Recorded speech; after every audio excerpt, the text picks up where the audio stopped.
So today I want to talk about one of my favorite topics, books, and tips on how you can actually read more of them. So if you want to cultivate a reading habit, stay tuned. About 10 months ago, I began to focus on some passion projects and hobbies as a form of escapism from the toxic relationships in my life, as well as the stress of my job as an engineer. Shortly afterwards, 2020 presented us all with lockdowns and near post-apocalyptic news stories that just piled on to my already chafing anxiety. With stay-at-home orders in place, most of my normal coping mechanisms were no longer an option. But one habit helped my mental and emotional well-being more than anything else, and that was reading.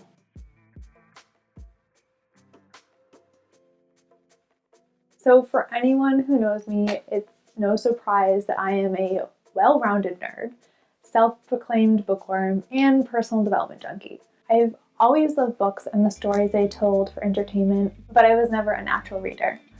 I started school in remedial English classes, and it took me years of consistent effort before reading felt enjoyable instead of just another chore. Today, reading is one of my absolute favorite forms of entertainment, but it also helps me manage stress, explore new topics, and sleep better at night. So far, I've read 47 books in 2020, and I'm on track to reach my goal of reading about a book a week for the whole year. I know 2020 has been a shock to all of our systems, and at least 99% of my plans went right out the window when lockdown started. And if I have any other introverts in the audience, you know that you have loved all of this alone time.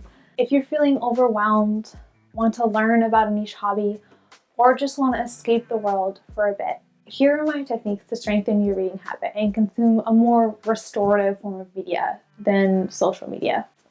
Tea break. Firstly, think of yourself as a reader.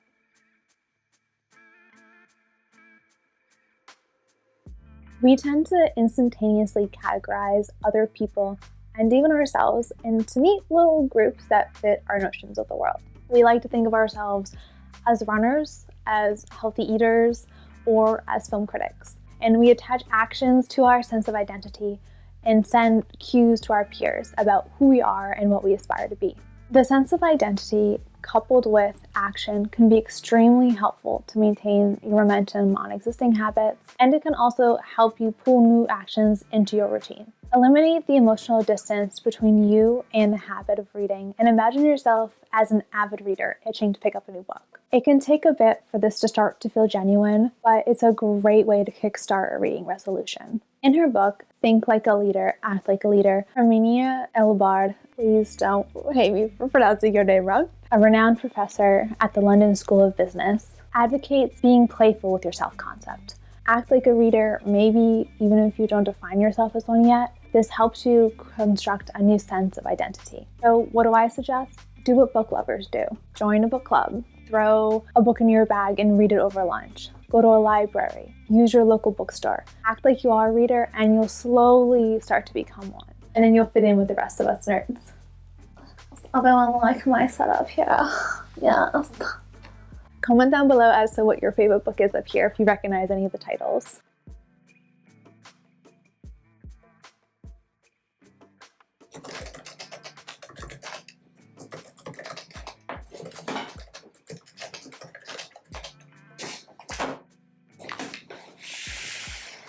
Hey guys, I'd like to interrupt that rather drab monologue to bring you a message from our sponsor.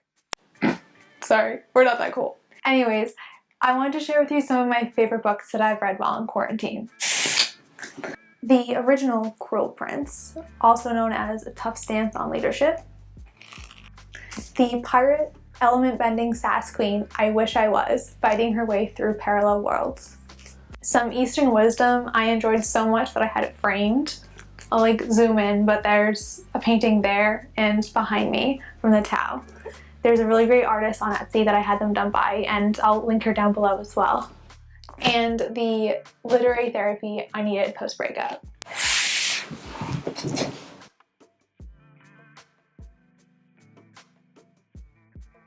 Next, optimize your technology. Anyone familiar with their screen time app, you know that we spend an excessive amount of time on our smartphones. and typically not in constructive ways. It's second nature to pull out our phone when we're bored or feel awkward and start strolling through endless content. People generally spend on average 3 hours and 15 minutes on their phones, with the top 20% of smartphone users spending upwards of 4.5 hours. And those statistics I found were before quarantine hit. So I'm sure, as you can all relate, that we spend a lot more time on our devices now that we're stuck at home.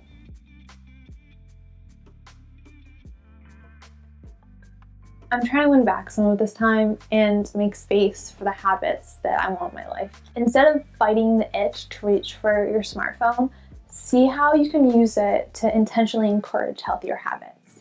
See what other forms of media you consume and decide if they're worthy of your attention. Take a look at the organization systems on your phone and see if you can optimize them to nudge you towards reading when you unlock it. To make the time I spend on my phone more productive, I swap time-wasting apps into one folder in the back of my phone, or delete them entirely. So think of apps like Netflix, YouTube, Hulu, any social media apps, including like Facebook, Instagram, Twitter, all of them hidden for myself in the back of my phone.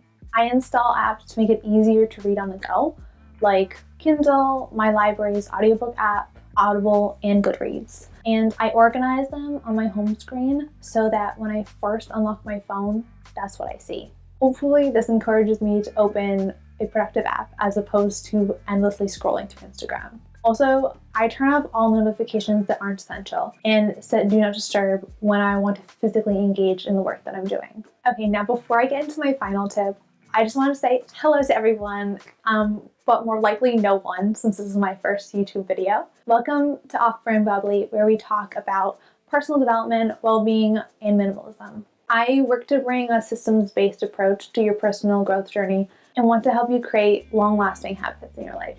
If you're enjoying this content, you like my sweater, or you know a book on my shelf, hit the thumbs up button and subscribe below.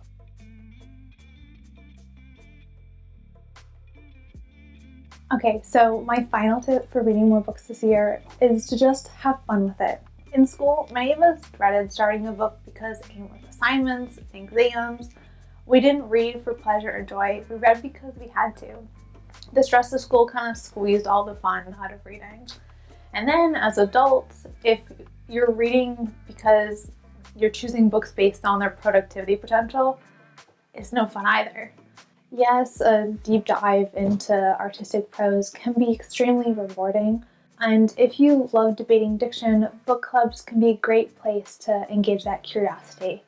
However, if you're dragging yourself out of a reading rut, it's more than okay to pick up a book for pleasure. Reading doesn't have to be a highbrow philosophical activity. Even if my natural state is like reading Voltaire in a onesie, I thoroughly enjoy a romance novel thrown into the mix. And in fact, one of my favorites, this one right here, isn't gonna win any awards, but you know what? I really enjoyed the sassy dialogue. Whether it's a sci-fi fantasy book or you just are really a classic nerd, just aim for being intellectually consumed with the material to spark or re-spark your interest and love of the story. If you want to read more books because you feel compelled to complete a reading list, it's not as fun, and I encourage you to reprioritize. Put fun first and allow the momentum to pull you through some of the rather dry pieces. Barbara Fredrickson calls this prioritizing positivity. When you feel good about what you're reading and are enjoying the process, you're more apt to do it. Thank you guys so much for watching. I hope that as you prioritize your own positivity, that these tips will help you read more in the coming year. I frequently post my notes and my reviews for my reading list on my blog, so go check that out. I'll leave all the links to my social media accounts on the screen down below. Focusing on reading more this year has dramatically improved my mental well-being and has helped me to continue my personal growth journey in a world that has kind of come to a halt. If you also want to feel like you're progressing still while things are shut down, I highly encourage you to pick up a book you're interested in. Leave your suggestions for books and more tips down below. Fun fact, all of my stuffed animals have names. So can you please help me with this one?